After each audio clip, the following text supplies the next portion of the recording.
Good morning class fifth. तो बच्चों subject है आपका science. So please open your science book. इसमें हमने जो पढ़ा वो है हमारा page number 9 chapter 2 respiration and reproduction in living things. मतलब सांस लेने की जो प्रक्रिया है रेस्पिरेशन, एंड रिप्रोडक्शन मतलब जन्म देने की जो प्रक्रिया होती है उसे कहा जाता है रिप्रोडक्शन। तो उसी के बारे में हम पढ़ रहे हैं कि किस प्रकार से वो लिविंग थिंग्स में ये दोनों प्रक्रियाएँ होती हैं। इसमें हमने पढ़ लिया कि किस तरह से फिश हैं वो सांस लेती हैं, एनिमल्स किस तरह से सांस लेते हैं। ठीक है, इसमें हमने पढ़ा ब्रीदिंग ऑफ प्लांट्स हमने पढ़ लिया है। इसमें अब हमें कुछ प्रैक्टिकल दिया है, उसको हम पढ़ लेते हैं। ठीक है, तो आप भी अपनी बुक ओपन रखिए और ध्यान से सुनिए। एक्टिविटी 1 दी है, take 2 jars, mark them A and B, put some soaked seeds of gram or peas in jar A. Keep the seed moist. Now boil equal quantity of seeds of the same kind. आपको बोला गया है 2 jar लीजिए, A और B, उनमें बाहर से एक लिख दीजिए, दोनों में सेम सीड डालिए। Put some soaked seeds of gram और पीस, चाहे तो आप सोक्ड सीड डालें, ग्राम के डालें या पीस के डालें, in jar A. Keep the seed moist, और उसमें नमी बना के रखें। Now boil equal quantity of seeds of the same kind. अब आपने क्या करना है, उतने ही क्वांटिटी के सीड आपने लेने हैं और उनको क्या कर देना है, आपने बॉईल कर देना है। आगे देखते हैं। Used in jar A and put them in jar B, अब उसको जार बी में रख देना है, बॉईल वाले को। ठीक है, cover both the jars and leave them for 2 to 3 days। अब दोनों को कवर कर दीजिए कपड़े से। ठीक है, और 2-3 दिन के लिए उनको छोड़ दीजिए। After 2-3 days add equal quantity of lime water. आपने क्या करना है, 2 या 3 दिन के बाद आपने दोनों जार में लाइम वाटर डालना है, चूने का पानी डालना है। In both the jars what do you observe, आप क्या ऑब्जर्व करते हैं, आपको क्या देखने को मिलता है, ये देखिए प्रैक्टिकल किया है यहाँ पे। Lime water turns milky in jar ए, जो लाइम वाटर है वो जार ए में क्या हो गया, milky. In jar B containing boiled seeds the lime water does not turn milky, जिसमें हमने बॉइल्ड सीड डाले थे वो वाटर मिल्की नहीं हुआ। We know lime water turns milky due to the presence of carbon dioxide, ये हम जानते हैं कि जो लाइम वाटर होता है वो मिल्की क्यों होता है, वो होता है कार्बन डाइऑक्साइड की प्रेजेंस के कारण। Therefore we can say that lime water turn milky in jar A, jar A में लाइम वाटर जो है वो मिल्की हो गया।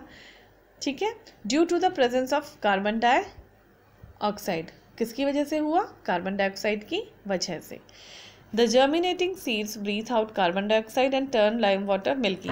जो सीड अंकुरित जो सीड थे वो क्या थे, वो कार्बन डाइऑक्साइड को क्या कर रहे थे, ब्रीथ कर रहे थे कार्बन डाइऑक्साइड की मदद से, और इसीलिए उनका जो लाइम वाटर है वो मिल्की हो गया। ठीक है, व्हेन वी बॉयल, जब हम बॉयल करते हैं उन्हीं क्वांटिटी के सीड्स को, सेम सीड को, द जर्मिनेटिंग सीड्स आर किल, लेकिन जो अंकुरित होने वाले बीज थे वो क्या हो जाते हैं, मर जाते हैं। Therefore they do not breathe, और वो ब्रीथ नहीं कर पाते, इसी वजह से वो कार्बन डाइऑक्साइड को, they do not breathe in air, और वो सांस नहीं ले पाते हैं और गिव आउट कार्बन डाइऑक्साइड। ठीक है, तो इस वजह से जार बी में वो मिल्की नहीं होते हैं।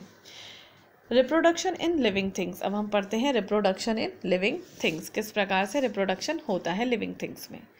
All living things can produce young ones of their own kind, चाहे कोई भी लिविंग थिंग हो, एनिमल हो चाहे ह्यूमन बींग हम लोग हो, हम लोग क्या करते हैं, जन्म देते हैं बच्चों को, और कैसे, अपने ही जैसे को हम क्या करते हैं, जन्म देते हैं। Human beings give birth to babies, जो ह्यूमन बींग्स होते हैं वो बच्चों को जन्म देते हैं। अ डॉग और cat gives birth to young ones, और जो कैट है चाहे डॉग है वो क्या करते हैं, छोटे बच्चों को ही जन्म देते हैं। The process by which the animals और plants reproduce their own kind is called reproduction, वो प्रक्रिया जिसमें एनिमल्स हो चाहे प्लांट्स हो क्या करते हैं, पैदा करते हैं अपने ही जैसे को, तो वो क्या कहलाता है, रिप्रोडक्शन। ठीक है, रिप्रोडक्शन कहलाती है प्रक्रिया जिसमें एक लिविंग थिंग जो है, चाहे प्लांट्स हो एनिमल्स हो, अपने ही जैसे को जन्म देते हैं, तो वो प्रक्रिया कहलाती है reproduction. It is through reproduction that plants and animals continue to exist on the earth, और यही रिप्रोडक्शन की ही जो प्रक्रिया है, इसी के कारण ही क्या है, इसी प्रक्रिया के कारण ही प्लांट्स और एनिमल्स क्या हैं, कंटिन्यू हैं टू एग्जिस्ट, अपनी उन्होंने क्या कर रखी है, इस पृथ्वी पर अपनी एग्जिस्टेंस जो है वो बना के रखी हुई है। ठीक है। अगर रिप्रोडक्शन की प्रक्रिया नहीं होती तो चाहे कोई एनिमल हो चाहे प्लांट्स हो, वो एक बार पैदा होने के बाद क्या हो जाते, दोबारा से यहाँ नहीं होते पृथ्वी में। ठीक है, नेक्स्ट देखिए रिप्रोडक्शन इन एनिमल्स। एनिमल्स में देखते हैं किस प्रकार होता है reproduction. All animals do not reproduce in the same way. सभी जो भी एनिमल्स हैं, जानवर हैं, वो सेम प्रक्रिया से रिप्रोडक्शन नहीं करते हैं। Most animals give birth to young ones. कुछ जो एनिमल्स हैं वो अपने ही जैसे बेबीज़ को जन्म देते हैं। Some animals lay eggs. कुछ अंडे दे के बच्चों को पैदा करते हैं।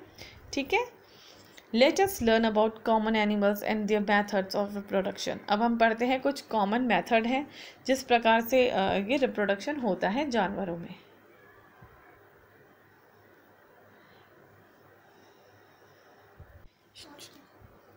तो इस पे देखिए पेज नंबर 12, किस प्रकार से इसमें रिप्रोडक्शन की प्रक्रिया होती है जानवरों में। देखिए cat and kittens, cow and calf. Animals like cats, dogs, cow, lion, goat, horses and elephants give birth to the young ones and their own kind. चाहे कैट हो, डॉग हो, गाय, लॉयन, गोट हो, हॉर्स हो, एलिफेंट हो, ये अपने ही जैसे बच्चों को जन्म देते हैं। Cat gives birth to kittens. जो कैट के बेबी होते हैं वो किटन्स होते हैं। Mother dog gives birth to the puppies. जो डॉग्स जो बच्चों को जन्म देते हैं वो पपीज़ होते हैं। A cow gives birth to a calf. जो काउ जन्म देती है वो काफ होते हैं। The young ones are fed on their milk. जो छोटे बच्चे पैदा होते हैं वो अपनी माँ के ही दूध पे डिपेंड करते हैं। Such animals are also called mammals. और जो दूध पिलाने वाले जानवर होते हैं ये क्या कहलाते हैं, ये मैमल्स कहलाते हैं।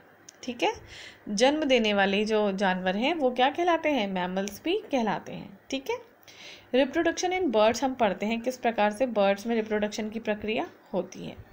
Birds such as crow, sparrow, hen, eagle and peahen lay eggs.